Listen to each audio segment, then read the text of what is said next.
말씀과 함께 57페이지 요약본을 제가 먼저 읽어드리겠습니다.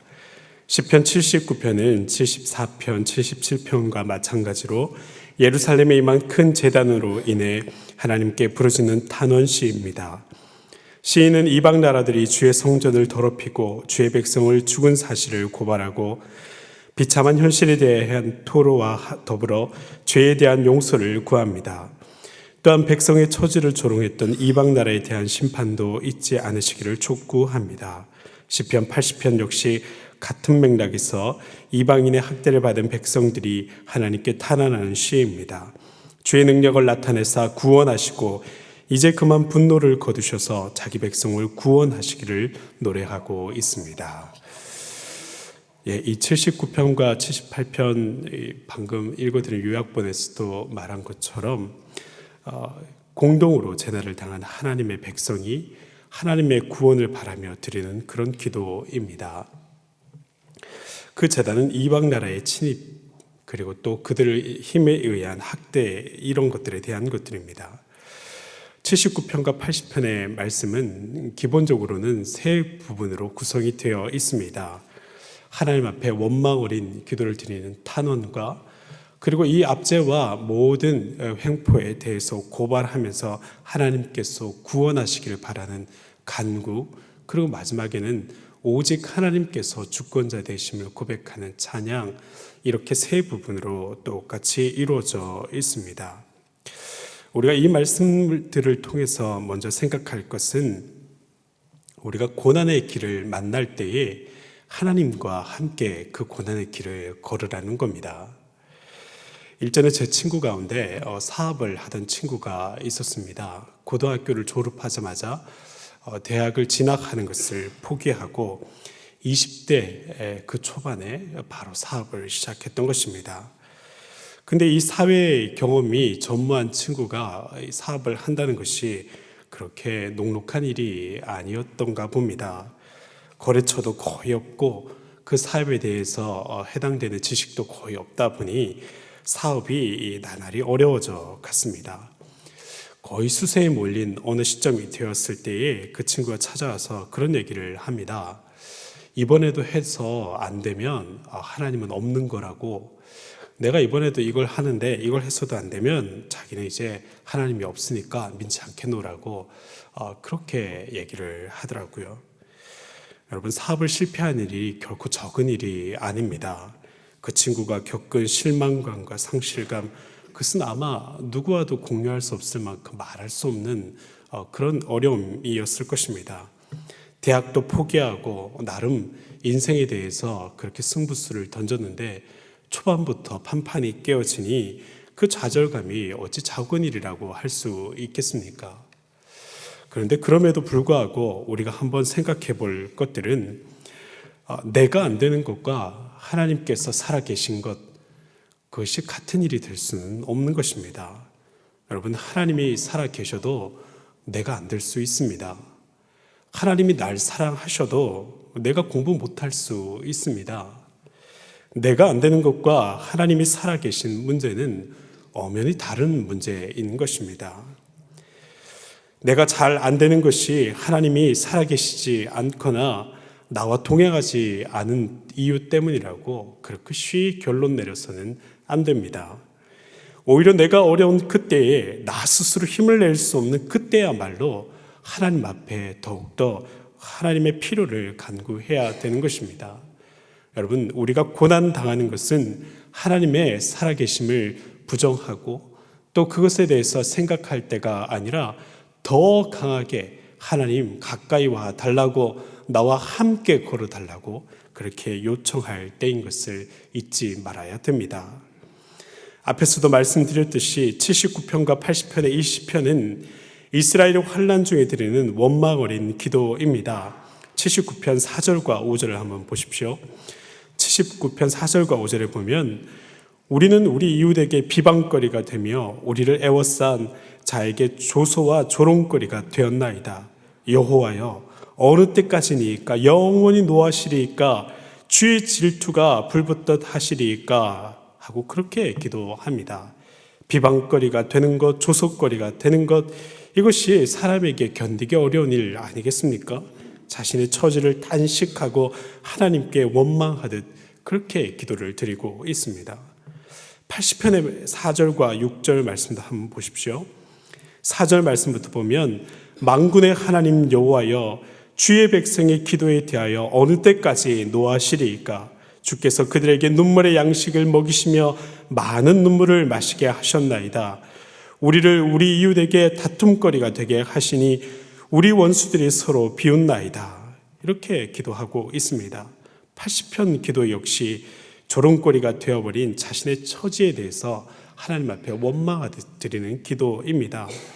중간 말씀에 보면 6절 말씀에 보면 우리 이웃에게 다툼거리가 된다. 이 말이 뭐냐면 우리가 그들의 밥이 되어서 서로 밥을 많이 먹으려고 서로 싸우면서 뺏어 먹으려고 하는 그런 연약한 존재가 되어버렸다 하는 것입니다. 여러분 그렇습니다. 삶이 급박하게 돌아가고 그 삶에서 모욕을 당할 때가 있습니다. 그때 왜 세상을 향해서 원망 어린 마음이 생기지 않겠으며 우리가 그토록 하나님 앞에 예배해 왔길래 하나님을 향해서 원망하는 마음이 생기지 않겠습니까? 이스라엘은 민족적이고 또 패망하고 또 열방 중에서 초라하게 되었습니다. 누구도 지켜줄 수 없는 그런 비참한 지경에 이른 것입니다. 그런데 여러분 이들의 기도를 살펴보십시오. 원망 어린 기도를 하나님 앞에 드릴지언정 하나님이 살아계시고 살아계시지 않고 이것은 그들에게 있어서 고려 대상이 아닙니다. 하나님을 나를 사랑하신다 그렇지 않다는 그들에게 회의감을 주는 어떤 생각의 대상이 아닌 것입니다. 이스라엘의 이 독특하고도 견고한 신앙은 나라가 패망해버려서 비참하게 끌려가 있는 이 순간에도 주께서 살아계심을 믿는 그 믿음 가운데 드리는 기도임을 우리는 볼 수 있습니다. 원망 어린 기도의 소리를 드릴 수 있습니다. 그 기도를 드릴지언정 주님 앞에 그 진노를 멈춰달라고 역사의 주인이 하나님이시니 이 진노를 멈춰달라고 주님 앞에 기도하고 있는 것입니다. 여러분 이스라엘은 패망을 겪는 이 순간에도 내가 지은 죄 때문에 혹시 겪게 될 일일지라도 하나님 앞에 이렇게 겸손하게 기도로 나아갈 때에 주께서 그 마음, 그 기도에 반응하시고 그리고 긍휼을 베풀어 주실 것을 확신하는 가운데 이 기도를 드리고 있는 것입니다. 여러분 79편 11절 말씀을 한번 보십시오. 79편 11절 갇힌 자의 탄식을 주의 앞에 이르게 하시며 죽이기로 정하신 자도 주의 크신 능력을 따라 보존하소서. 하나님 앞에 죄를 지어서 죽이기로 작정된 우리일지도 모르겠지만 하나님 우리를 보존해 주십시오 하고 기도하는 것입니다. 하나님께서 설사 내 죄 때문에 나를 죽이기로 작정하실지라도 그 가운데 하나님께서 우리의 기도를 들으셨을 때 그 마음에 연민이 일어나고 그 마음 가운데 긍휼이 일어나서 이 사람을 다시 살릴 수 있다 하는 하나님을 향한 그 사랑에 대한 견고한 신뢰를 갖고 드리는 기도가 바로 이 기도인 것입니다. 또 10절의 말씀을 보십시오. 하나님 앞에 이방 나라들이 어찌하여 그들의 하나님이 어디 있느냐 말하나이까? 주의 종들이 피 흘림에 대한 복수를 우리의 목전에서 이방 나라에게 보여주소서. 주여 우리 이웃이 주를 비방한 그 비방을 그들의 품에 7배나 갚으소서 하고 그렇게 기도합니다. 여러분 이런 기도가 하나님 앞에 드려지는 것들을 보십시오. 내 마음 가운데 나의 대적을 향한 복수심까지도 하나님 앞에 기도드리고 있습니다. 하나님께서 복수해 주시기를 간구하고 있습니다.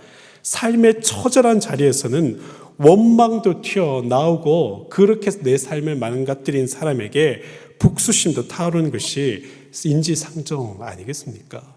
사람의 마음에는 이런 마음들이 올라올 수 있습니다. 그러나 이스라엘은 이 가운데서도 철저하게 하나님을 붙들고 있습니다. 모든 것들을 이 복수심조차도 하나님과의 관계 안에서 풀어가려고 애쓰고 있는 것입니다. 하나님 앞에 모든 일에 대해서 기도해 나아감으로써 이 복수심은 단순한 복수심에 머무르지 않고 하나님의 정의를 세워가기 위해 아주 반듯한 영적 자세로 바뀌어져 가고 있는 것입니다. 여러분, 고난의 길은 홀로 걷는 길이 아닙니다. 고난의 길은 하나님을 부정하기 위해서 서서 있어야 될 그런 자리가 아닙니다. 회의감에 사로잡힐 때가 아닙니다. 마귀는 우리가 고난의 길을 걸을 때 겉봐, 세상에 너 혼자뿐이야, 혼자 걸어라 그렇게 유혹의 말을 던질 것입니다. 아닙니다.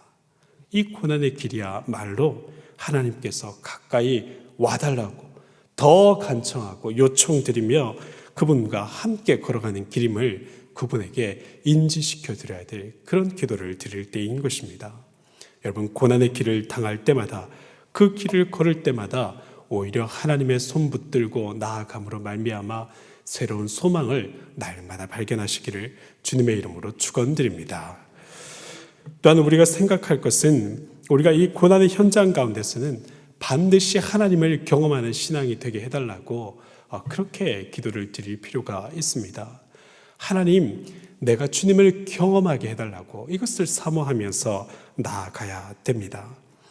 여러분, 시편 기자를 비롯해서 많은 성서 기자들 대다수가 아주 고유한 어떤 역사적인 사실을 경험합니다.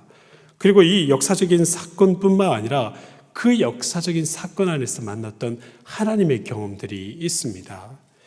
이들이 이 성경 가운데서 기록해 간 것들은 골방 가운데 기도하다가 번뜩 영감을 얻은 것이나 책을 읽다가 깨달은 것이 아니라 아주 구체적인 삶의 현장 가운데, 특별히 고난의 현장 가운데서 하나님을 만났던 그 경험들을 말미암아 이렇게 말씀을 기록해 내었던 것입니다.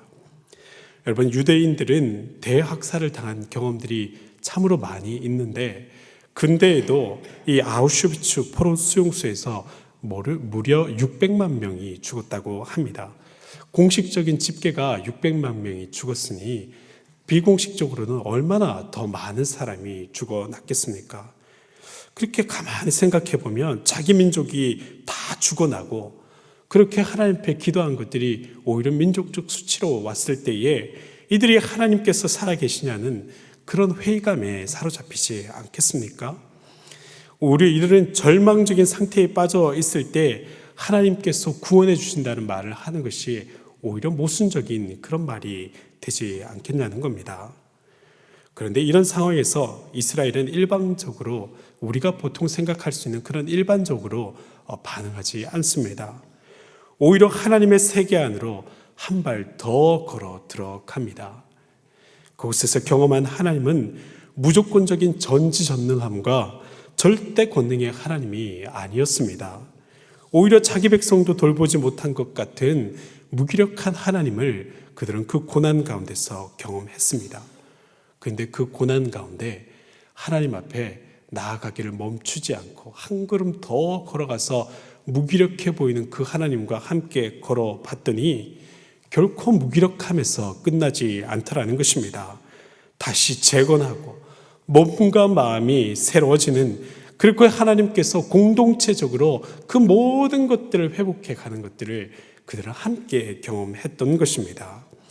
이스라엘은 이것을 몸으로 경험했습니다.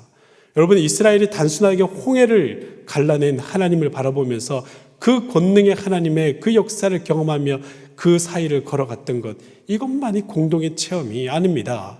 하늘 문을 열어서 만나와 메추라기를 열었던 그것만이 하나님 경험이 아닙니다.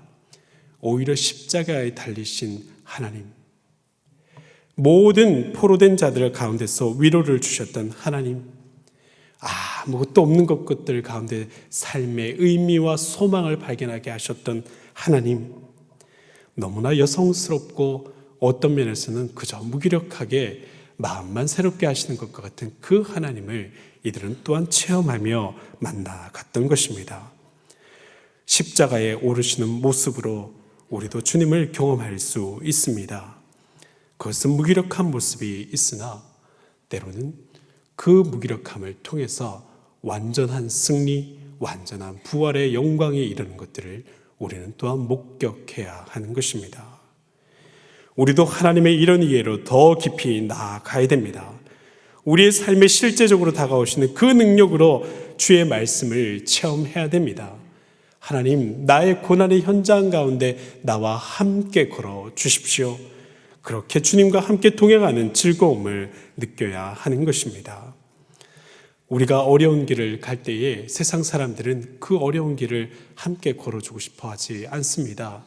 혹시 자기에게 손에 불똥이 튈까 봐 걱정합니다. 그러나 우리가 어려울 때에 하나님 앞에 손 내밀면 그 어느 순간이라도, 심지어 내 죄로 말미암아 내가 어려운 길을 걷게 되는 순간이라도, 내 미련함으로 말미암아 망해버려서 함께 걸어가야 되는 순간이라도 주께서 그 자리에 계셔서 나의 삶의 의미를 새롭게 하심을 발견할 수 있는 것입니다. 80편의 시편의 기자는 특별히 하나님의 얼굴빛에 대해서 자주 언급합니다. 3절 말씀을 보면 주의 얼굴의 빛이란 표현이 있고요. 또 7절 말씀에도 주의 얼굴의 광채라는 표현도 있습니다. 19절 말씀에서도 주의 얼굴의 광채, 그 얼굴빛을 보이기를 간구하는 겁니다. 여러분, 밖에서 열심히 일을 하다가 들어갔는데 잠든 아이가 새근새근 그 작은 얼굴과 작은 눈, 코, 입을 달고 숨쉬고 있는 모습을 보면 더 열심히 살아야겠다 하는 그런 마음에 결심이 세워지지 않습니까? 장사를 접을까 말까 고민하면서 들어갔다가도 그렇게 웃으면서 나를 맞아주시는 노모의 얼굴을 볼 때에 그 얼굴빛을 보면서 내가 더 열심히 살아야겠다, 그런 결심이 다시 생기지 않습니까? 그 얼굴빛이 우리에게 소망이 됐고 그 얼굴빛이 내 인생의 힘이 되어서 지금까지 걸어오지 않으셨습니까? 여러분, 아무것도 아닌 것 같지만 그렇게 얼굴빛을 보는 것이 우리의 삶의 의지를 샘솟게 합니다. 우리 자녀의 얼굴빛을 보는 것, 노모의 얼굴빛을 보는 것, 그런 것들도 우리에게 삶의 희망이 되거늘, 하물며 하나님의 얼굴을 볼 때 그 영광이 우리의 마음 가운데 가득 차서 주의 소망 가운데 살아가고자 하는 그 열심이 다시 불타오르게 되지 않겠습니까? 삶의 절망에 이른 그 순간 이스라엘은 하나님의 얼굴빛을 보는 것을 소망하며 그의 생의 의지를 다시금 불태웠습니다. 우리가 오늘도 이 기도 가운데 아무것도 아닌 것 같지만 찾아오시는 주의 음성과 그의 얼굴빛을 맛보게 되면 우리가 이 기도의 자리를 털고 일어날 때에는 더 열심히 살고자 하는 삶의 소망을 붙든 힘있는 걸음이 될 것입니다. 하나님을 경험하는 일이 일상의 상식이 되고 날마다 신앙의 근거를 새롭게 하게 하시는 믿음의 사람 되시기를 또한 주님의 이름으로 축원드립니다. 이 시간 우리 함께 기도하겠습니다.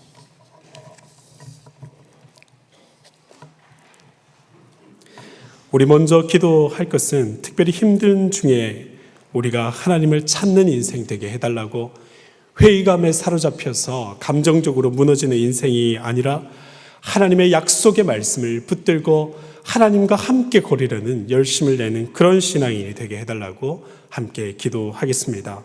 그리고 특별히 우리가 고난의 현장 가운데서 더욱더 하나님을 경험하는 신앙이 되며 우리 일상의 삶의 고난함 가운데 날마다 하나님의 얼굴빛을 보는 그런 경험적 신앙이 되게 해달라고, 그 외에도 가져오신 모든 기도의 제목들에 대해서 하나님께 올려드리며 같이 기도합니다. 함께 기도하겠습니다.